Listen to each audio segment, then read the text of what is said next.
part technician, part performer, full-time rebel. Steve Vai never travels down the well-paved road.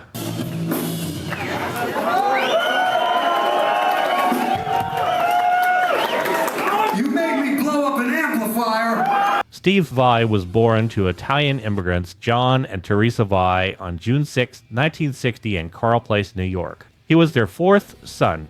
They brought him up Catholic, and music hit Steve early. When he was 5, he walked up to a piano and had this total epiphany. Hitting a note, he realized that to the right, they would go higher, and to the left, they would go lower. Right then and there, the whole language of music just completely clicked for him. He knew then he could make music, and it could be whatever he wanted. A year later, when he was 6, Vai saw a 9-year-old kid playing guitar at school, and this was epiphany number 2. This was also the first time he really saw a guitar up close. Watching that kid play, he just knew someday guitar would be his instrument. He would play it. Didn't know how he knew, he just simply did. As a kid, Vai was influenced by the music his folks listened to. One album that really got him going was the original soundtrack to West Side Story from 1961. And this he actually called his musical awakening. At 11, Steve Vai got into the contemporary rock and prog music of the time. Like Eddie Van Halen, after hearing the solo in Led Zeppelin's Heartbreaker at 12, he was completely sold. In 73, Steve Vai started taking lessons from Joe Satriani, another guy from New York. All through high school, he played in local bands, the Ohio Express, Circus, and Rage, R-A-Y-G-E. Steve's buddy John Sergio was the one who gave him Satriani's number, so that he and his friend Frankie Munn could start doing the lesson. And around then, guys like Blackmore and Jeff Beck, Jimmy Page, Jimi Hendrix were all big influences on Steve Vai. But he was also getting into some of the more complex fusion players like Alan Holdsworth and Al Di Meola. In 1978, after graduating high school, Steve Vai went to Berklee in Boston to study music, composition, and theory. And while he was there, he actually started working for Frank Zappa, transcribing his stuff. And he got this gig because he totally impressed Zappa. Steve Vai had sent Zappa a transcription of The Black Page, which is like this impossible tune, as well as a recording of Steve's college band, Morning Thunder. Well, lo and behold, Zappa dug it, and he ended up putting Steve Vai on salary to transcribe his stuff. From Joe's Garage to Shut Up and Play Your Guitar. After Vai left Berklee and moved to California, he auditioned for Zappa's band and became a full-time member. He went on his first tour with Frank in late 1980. Zappa called him his little Italian virtuoso. In the album credits, Vai was always listed as playing stunt or impossible guitar parts.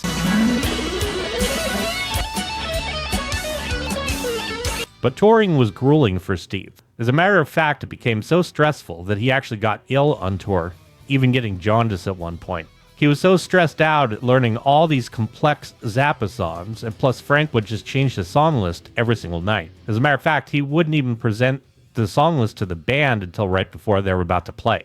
And the songs had such a level of complexity to them that Vai would have to do things like sight reading it, but then recording it and falling asleep with the headphones on, playing overnight while he was sleeping. All of this was in hopes that it would reach his subconscious. And of course, the touring schedule itself was rough. They would get up at 9 o'clock in the morning, hop on the plane, arrive in some far-flung region, maybe Europe.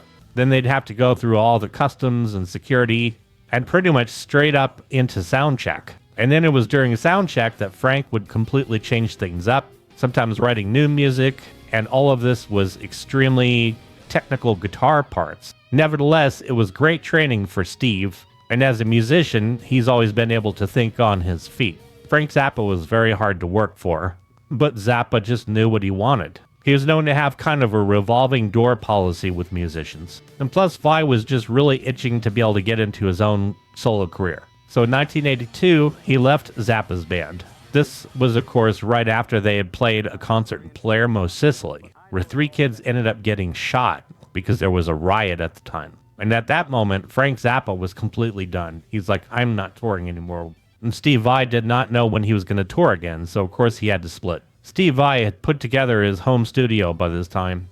It was outfitted with a carven board and a Fostex 8-track machine, and he was recording on half-inch tape. And yet he managed to be able to get a great sound on his tracks that he had done for Flexible, which is his first solo album. The song Little Green Men was about as wacky as they come and completely showed just how much of an influence Zappa actually had on Steve. With its sped up vocals, very complex arrangement, this was not your typical rock recording. But then on the flip side, you have the Attitude song. This, by all standards, would have been considered a guitar shred song, but not in the sense of like the stuff you were hearing from Shrapnel. No, this stuff actually had personality. Steve's harmonies on the Attitude song are completely tight, right along with the rhythm section is totally locked in. And considering the limited recording equipment, it just sounds so darn good, it pops. Also Viv Woman, which is very indicative of the way Steve Vai would come to play on Passion and Warfare and his tenure with David Lee Roth and Whitesnake and others. You could really hear it in the solo on this one. But it was interesting because it was actually meant to have a vocal on there, and he just never got a vocal on it, so it's an instrumental. And then all of a sudden the guitar solo pops out in the middle. But Steve Vai's mindset when he recorded this album was one where he basically had said that he just recorded anything that moved, which meant that it was born from complete inspiration. Just basically pick up an instrument, let it rip. And of course he had some top quality musicians in there as well. He would end up releasing this collection of songs called Flexible in 1984, and later on, Flexible Leftovers as well, which were outtakes from these sessions. It features some top-notch players like Chad Wackerman, Stu Hamm, who would go on to play bass for Joe Satriani, Tommy Mars, and Pia Mayoko, who would eventually become Steve Vai's wife on vocals. Now, the Attitude song, before the album's release, was actually featured in Guitar Player magazine. It's in a very crazy time signature, 7/16, yet the drums stayed in 4/4. Though the release initially of Flexible didn't really take the world by storm, it definitely landed Vai on the map. While he was doing his solo stuff, Steve Vai ended up replacing Yngwie Malmsteen in a band called Alcatrazz. In June of 1984, he started recording the album Disturbing the Peace with them. Now, their singer, Graham Bonnet, did not want Vai in the band, but Malmsteen and Graham Bonnet, their singer, totally came to blows, literally, with Graham Bonnet putting the mic stand into Malmsteen's stomach and then Malmsteen punching him out. So needless to say, they needed a replacement. Enter Steve Vai. So they'd work on a whole new set of material. And they had Eddie Kramer producing it, who had worked with Jimi Hendrix, Led Zeppelin, Triumph, and others. They put out a single called God Blessed Video, but it barely got any rotation whatsoever on MTV. Alcatrazz was pretty frustrated by this time. They had a small following and they just couldn't break out. They were going to go on tour, but there was just too many financial problems because they just weren't bringing in the cash. So they ended up splitting with Steve Vai, but they gave him a really good offer apparently for him to leave. And Steve did not mind at all. He ended up joining David Lee Roth's solo band in 1986. Roth had finished up his solo EP and was working on his film Crazy from the Heat, having newly split from Van Halen. A lot of fans were left scratching their heads at his abrupt change in musical direction to basically a big band sound, a far cry from their effort on 1984 and before. But then David Lee Roth surprised everybody. He put together this band of crack musicians, Billy Sheehan, who at that time was of Talus fame, as well as drummer Greg Bissonette, who had played with Maynard Ferguson's big band. And to round out this lineup, they brought in none other than Steve Vai. So they headed into the studio and kicked out the album Eat 'Em and Smile in July of 1986. The fans took a collective sigh. David Lee Roth was back, but he was back with a whole new sound. And of course, Roth was still quite bitter about what happened with Van Halen, as I've covered on my previous Van Halen videos. So there's no doubt he wanted to make a statement with his first single, and he certainly did. Yankee Rose starts off with Steve Vai's guitar talking and Roth doing a little back and forth with him. Whoa! She's beautiful! Yankee Rose was Steve Vai's introduction to the mainstream audience. And when that single came out, the world knew that Vai had arrived. The audience reception to the album was very favorable. For one thing, people were glad to see David Lee Roth getting back into rock where he belonged, but also that he brought along this phenomenal guitar player, as well as the rest of his band. Billy Sheehan, of course, is a complete monster on the bass, and shreds it up on it just like any guitar player would on their guitar. So Vai and Sheehan together are a great team. One of the Guitar World editors actually had said so much as Steve Vai's guitar wizardry is so profound that in earlier times he would have been burned as a witch. To the uninitiated, Steve Vai's guitar chops were blowing minds. He had his own tapping technique that differed greatly from Eddie Van Halen's 3-note arpeggios, where he would do a complete tapping run all the way down the fretboard. Steve Vai, of course, is very steeped in music theory, and he showed how he could follow and break the rules all throughout the album. This is considered by many to be one of the best albums of the era, showcasing the musicianship of Greg Bissonette, Billy Sheehan, and Steve Vai all working together and all standing out in their own way. Elephant Gun, another completely burning track on the album, actually signals how Vai would sound in a lot of his later work. Double-tracked and panned hard left and hard right, Steve Vai's tone was great. His lead fills through the rhythm parts are extremely complex. First, Billy Sheehan starts showing off his insane shredding on the bass for the solo part, and then Steve Vai's double-tracked lead comes flying in.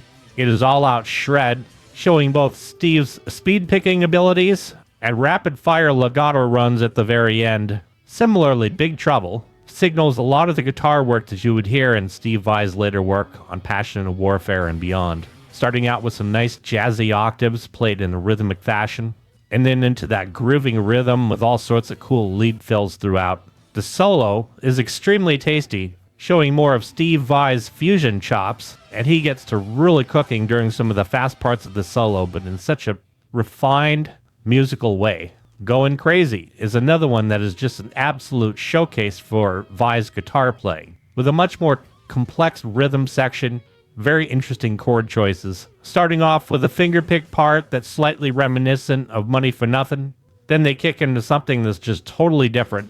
This was the second single off their album, and it is a great tune, showing off Vai's melodicism and also his interplay with Billy Sheehan during the solo section. The tour behind this one was a success, and it was actually the only tour featuring this particular lineup of the David Lee Roth Band. In 1986, Vai would enter the world of film. More on that later. For the next album, Steve Vai actually stepped into the producer's seat, as well as co-writing many of the songs. Skyscraper ended up being considered more keyboard heavy, and so the fans were not quite as into this one as they were Eat 'Em and Smile. It was a bit mellower of an album overall, but the depth of the songwriting showed some maturity since Eat 'Em and Smile. Skyscraper does feature the same lineup as Eat 'Em and Smile, and it did sell well, 2 million units. This would be Billy Sheehan's last work with David Lee Roth before he left the group right after doing the album. He would end up being replaced by Greg Bissonette's brother, Matt Bissonette. Billy Sheehan was off with his new act, Mr. Big. It left a lot of people wondering because Dave's band seemed to be a very tight unit. As a matter of fact, Billy Sheehan didn't even stick around long enough to do the Just Like Paradise video. Also, Steve Vai could not stand Just Like Paradise. He didn't do any writing on the song itself. Still though, he was a total pro about it and performed in the video and stayed around for the subsequent tour. One really interesting standout is Hina, which features Steve Vai actually delaying his playing in between the left and the right channels. But on a close listen, it's obvious that he's not actually using a delay pedal, but that he's literally juxtaposing one part against the other. It is pure genius. Also, Damn Good, which is considered to be, by many, the best solo tune that Roth had done, is more acoustic in nature, but it really shows the depth of Steve Vai's songwriting, and the production is interesting as well, with some backwards electric guitar coupled with the acoustic, and also a sitar overlaid together to form this really interesting layer of instruments. Roth puts a nice set of reflective lyrics over the top, and everything just works perfectly on it. Hot Dog and a Shake, however, is definitely another standout on this album, and it is pure, heavy Roth, just the way the fans were expecting it. Fast-paced, and Steve goes balls out wah on the solo, first teasing with some sustained notes, and then it's just out-and-out legato flurries. And then at the end, he starts layering the legato lines into left and right harmonies. Definitely a total standout on the album. All result fell flat. And for the subsequent tour, the original lineup wasn't there. So it almost became like the David Lee Roth, Steve Vai show, with Vai just a little bit behind David Lee Roth and the rest of the band shoved in the back, almost like a Las Vegas review. It would be just a matter of time before this lineup changed again, and it certainly did right after this tour. Vai immediately jumped back into his creative solo pursuits, having laid down some tracks for Passion and Warfare, picking up from where he had left off when he had joined Roth's band. And then initially Vai got called in to replace Vivian Campbell in Whitesnake, but soon he would actually be the replacement for both Adrian Vandenberg and Vivian Campbell because Adrian had a bad tendonitis injury. This meant the responsibility fell solely on Steve Vai to actually carry out the recording of Whitesnake's next album, Slip of the Tongue. Now what's interesting is that David Coverdale gave Steve Vai full reign. He said, "You be you, and don't worry about conforming to the parts that were already laid down." Slip of the Tongue actually became the first album featuring 7-string guitar. The result was essentially a Steve Vai solo album, musically, but with David Coverdale doing what he did best, kicking out some cheap and nasty lyrics over the top. Of course, a lot of Whitesnake fans were actually left scratching their heads with the results, with a lot of people saying Steve Vai was just a madman. His playing was over the top in a lot of places, very exciting to fans who are very accustomed to what Vai would do. Like, for instance, his crazy overdubs and squeals and pinches for Kittens Got Claws blew some minds that it was actually done with the guitar. In terms of production, though, it was just dripping with the 80s. Drums drenched in reverb, vocals somewhat buried in the mix, yet it totally worked. From the track Slip of the Tongue, which is completely fast-paced, Steve Vai digging into some full-on Phrygian dominant licks, and then you have absolute guilty pleasures like cheap and nasty and slowpoke music, which many of their fans didn't even want to admit that they liked, but you just couldn't turn your back on them. And on these tracks, Steve Vai really took his liberties, going completely balls out on the solos, hitting some strategic dissonance in places, and really just seeing how far he could take his own guitar playing. David Lee Roth's popularity had slipped, but Whitesnake at this point was at the top of the chain, and Steve Vai was glad to be along for the ride. Eventually, Adrian would heal up, and Whitesnake would tour behind the album. They called it the Liquor and Poker World Tour, and it was by far the biggest tour that they had done. Their main single, Fool for Your Loving, is actually a redo from the previous hit of the same name, which they had out in the late 70s on Ready and Willing. They stayed completely close with the arrangement, but of course Steve Vai kicked it up about 20 notches with those snappy, distorted rhythms and a cool melodic lead he put over the top, which cascaded into some serious two-hand tapping licks at the end.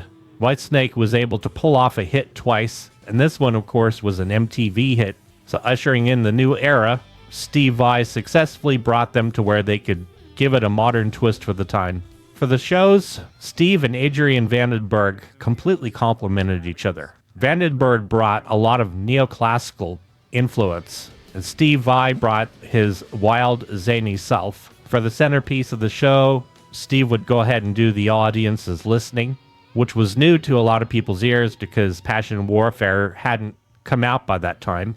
But while the fans and concert goers were really psyched to see Steve Vai play, a lot of them were pleasantly surprised when Adrian Vandenberg not only was able to keep up with Vai, but he actually brought his own element into the show. They made for a fantastic guitar duo, and Coverdale was able to relax and just do his own thing, knowing that they had each side of the stage covered. Rounding it out with Rudy Sarzo, who played bass for Quiet Riot, Ozzy Osbourne solo band, and so many others, and Tommy Aldridge for Black Oak, Arkansas fame. Like David Lee Roth's classic lineup, this Whitesnake lineup would also prove to be probably the most classic of all in their career. But like they say, all good things must come to an end, and this lineup lasted for one album and one tour, and that was it. David Coverdale was going through a lot of personal problems at the time. He was involved in a divorce, and so he had to take time off in order to take care of all of that. But by this time, Steve Vai's album Passion and Warfare was completely taking off, and it would stand to be one of the most celebrated guitar instrumental albums of all time, right up there with Joe Satriani's Surfing with the Alien. Starting out with Liberty and Vai's highly melodic orchestration, it kicks right into erotic nightmares, and it is on for this album.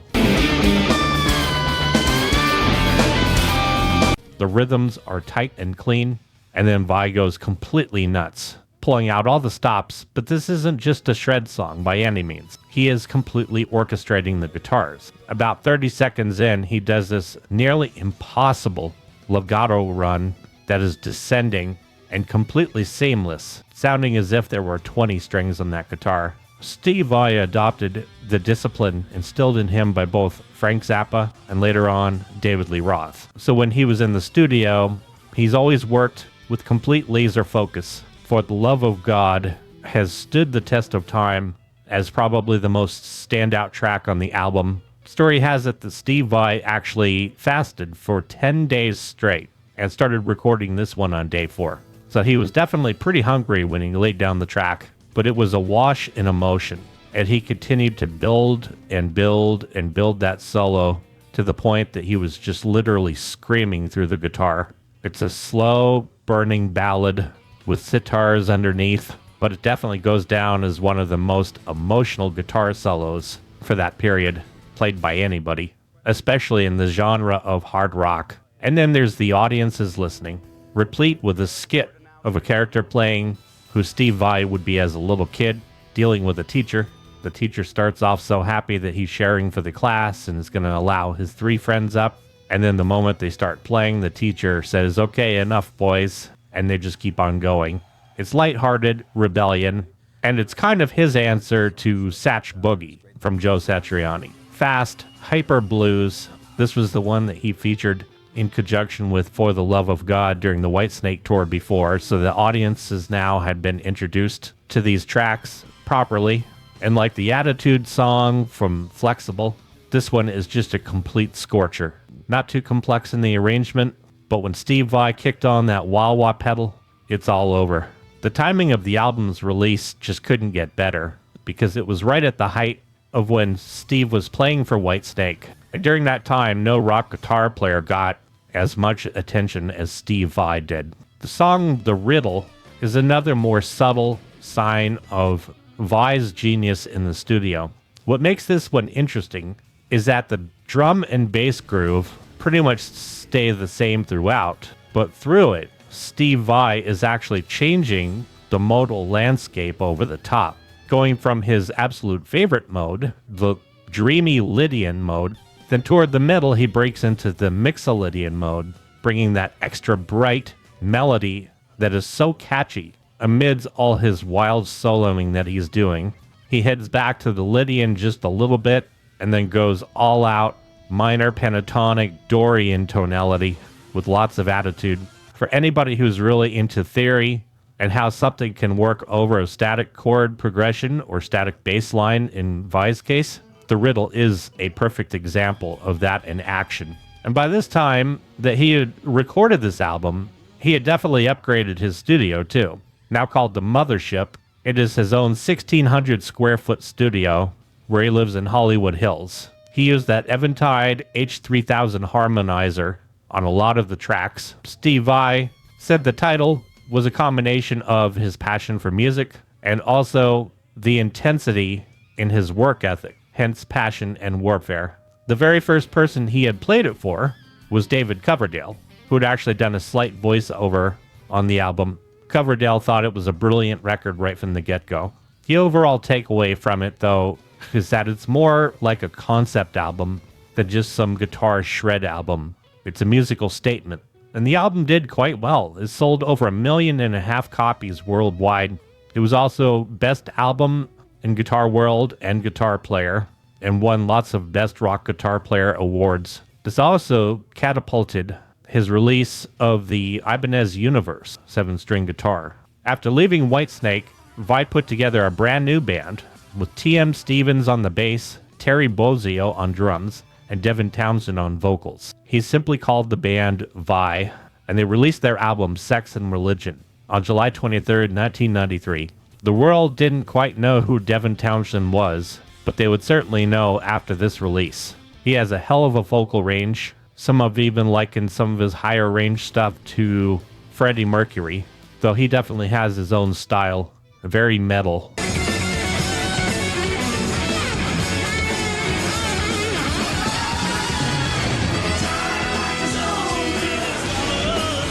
T.M. Stevens, of course, can totally get down on the bass, and Terry Bozzio has chops galore on the drum kit. They took this musically into a very progressive direction.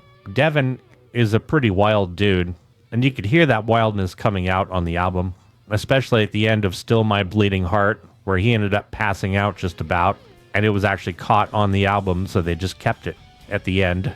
The album is not like Passion and Warfare at all. It is a band album, more along the lines of some of the earlier stuff he had done with both Whitesnake and David Lee Roth. But musically, Sex and Religion is in a league of its own. Devin took a lot of issue being in the Vai band. For one, he said he did not make that much money at all. Devin's manager wanted him to follow the trends of the day and actually wear a wig.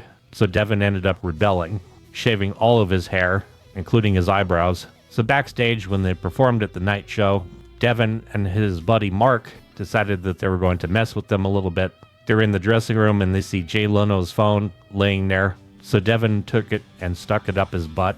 At one point during the tour, Devin was quite disillusioned with how little he was getting paid.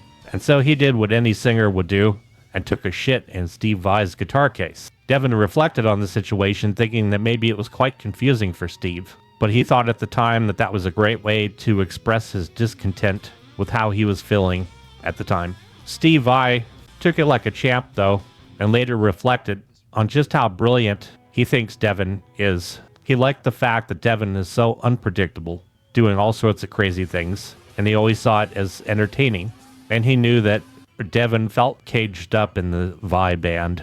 But either way, this band was a bona fide supergroup. The album did not do well sales-wise. A lot of people didn't like the fact that Steve Vai just completely switched directions. However, Devin stayed on for the tour, while the rest of the band pretty much just got tired of Steve micromanaging the entire thing, so they went in their own way. Also, Devin is extremely multi-talented, so on the tour, he was also busting out the guitar and could definitely give Steve a run for his money. After the tour, Devin would go on to form Strapping Young Lad, getting into industrial metal, and becoming a big name of his own on the prog metal scene. But the Vai band, in all its incarnations, was over after that tour. In 1994, Steve Vai started working with Ozzy Osbourne. Together they wrote the Osmosis album. And as a matter of fact, Vai and Ozzy ended up recording an entire album's worth of material. He had done a lot of the rhythm guitar parts through an octaver pedal, giving it a really unique sound that totally works with Ozzy's voice. However, the people in the suits were not digging it at all. Both the record label as well as their management got involved, talking about how much this project would end up costing, and they were not happy that it was actually deviating from what they originally set out for Ozzy to do. So one Steve Vai written song, My Little Man, made it on the album. Though Steve did not play on the track, his signature is all over it, from the electric sitars to the Lydian-flavored solo section. But that is Zakk Wylde that we hear on the recording. Vai started work on his fourth studio album, Fire Garden. On this one, we would find him singing a few songs. There's a Fire in His House starts it off, and it is indeed one of the most rockin' Steve Vai solo tracks ever. Fast-paced 4/4, and he just lets it rip without any of the trickery or crazy modal choices or anything. Just pure all-out fast-paced rock and roll, somewhat reminiscent of Satriani's Surfing with the Alien, but with a whole lot more edge and attitude. This is one of the standout tracks on the album and in Steve's solo career. Steve's voice is a bit indescribable, very straight. He proves that he is a decent singer on these albums, though not entirely outstanding. Just very nondescript. This pretty much parallels his teacher Joe Satriani, as well as their fellow shredder Paul Gilbert. Steve's voice is passable on this one, and a standout track with him singing on it is Little Alligator. Also during the recording of this album, he busted off and recorded an EP, Alien Love Secrets. This features one of the most famous tracks in his catalog, Bad Horsey.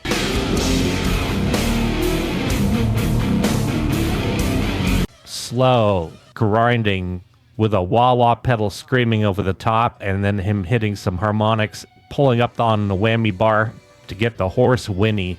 A wah-wah pedal was even named after this song, the Morley Bad Horsey Wah. So now anybody who wants to duplicate that sound can pick up their own copy, and they're off and running. The EP also features Touching Tongues, which is a really nice ballad, and Steve Vai making this musical expression with his guitar that evokes the sound of tongues touching, essentially. And of course, Yo-Yo Gak. Steve Vai's young son Julian was maybe 2 or 3 at the time, and Vai just followed him around with the recorder for days on end, catching all sorts of sound bites. He then brilliantly cobbled them together and built a song around it, and so it is his young son Julian essentially singing it, with the music completely following it, and it became Yo-Yo Gak. No doubt that one took a long time to make, and it is just another sign of Steve Vai's experimental brilliance and his sense of humor. Fire Garden ended up becoming a 19-track double album, pretty much split between instrumental for the first half and Vai on vocals for the second half.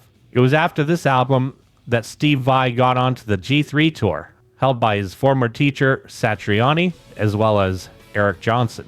This was the start of a big, long tradition, and they ended up releasing a video in '97, G3 Live in Concert. Vai also independently put out the Alien Love Secrets DVD, which had live performances on it, and he also began the Make a Noise Foundation, which was set up to be able to bring music education to people who could not regularly afford music education. The foundation is still going on. In 1999, Steve Vai also laid down guitar tracks for Joe Jackson's Symphony No. 1. Vai apparently liked the interplay so much that he had with Devin Townsend back in the day, that for his next touring group, starting in 2001, he also brought along Tony McAlpine. He also had Virgil Donati on the gig, who is a complete world-class drummer. He ended up putting out Steve Vai live in Astoria, London, and he has since gotten the bug and has really gotten into releasing live DVD sets. Throughout this period, Steve Vai also released No Substitutions live in Osaka, which actually got him a Grammy Award for Best Pop Instrumental Album in 2002. He worked with the Netherlands Metropole Orchestra in 2004, taking his sound to the orchestral stage and doing some releases centered around it, including Visual Sound Theories and Sound Theories Volume 1 and 2. In 2005, Steve Vai put out Real Illusions Reflection, which is actually part of a 3-part trilogy concept album.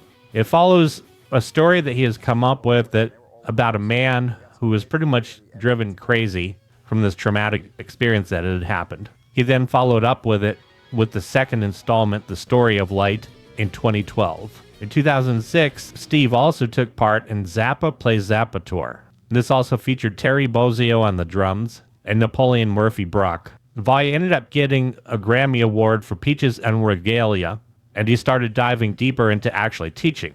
So he came up with Alien Love Secrets Masterclass in 2006. And this is a lot of hands-on workshops, Q&A, going much deeper into technique and theory, and really trying to demystify the guitar for students who sign up for it. Vai continued on supporting Sound Theories Volume 1 and 2 and Visual Sound Theories with this whole new big band he had put together with even options for horn and percussion section. He put together the String Theories band, and he brought in Brian Beller on the bass. Now, Brian Beller would actually also become well known for being 1/3 of the Aristocrats, the band that Guthrie Govan plays in. And Guthrie himself is actually hugely influenced by Steve Vai.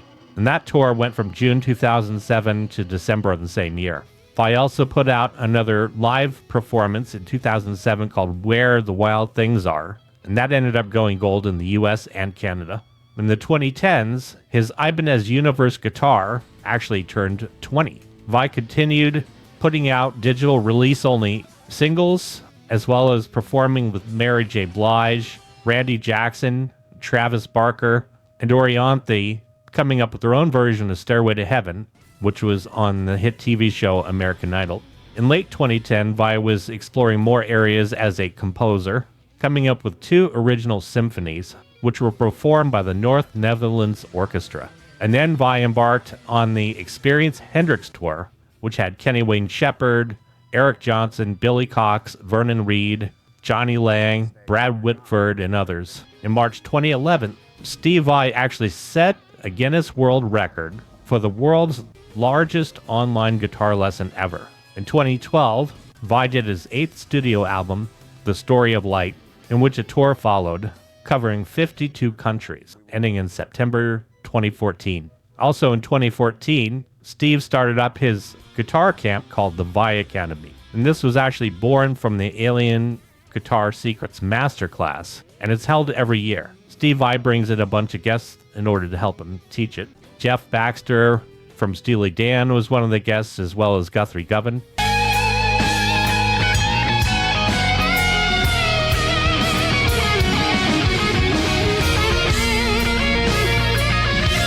He's also had Eric Johnson, Vernon Reid, and others. And in May of 2016, Vai was part of the Generation Axe Tour, alongside Tosin Abasi, Yngwie Malmsteen, Nuno Bettencourt, and Zakk Wylde.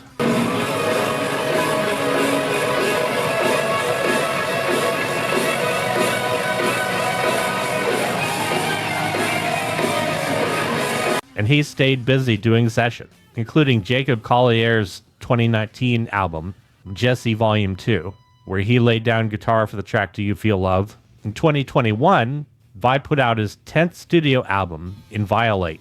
It actually did well on the current hard rock albums chart, making number 1 and number 8 on top hard rock albums. Vai then went on tour to support the album. And in 2022, Steve Vai ended up co-writing and performing on Polyphia's Ego Death. This turned out to be a big crossover hit, with Vai finding a completely new audience, and actually Tim Henson and Polyphia also finding a new audience among Vai fans. And all through the years, Vai had been in such control of all the projects that he had worked on, but he was really nervous about doing that track. But Tim Henson pretty much just wanted to send him the music and just let him rip over the top, and then they would take it back and change it all up. The result really surprised Steve.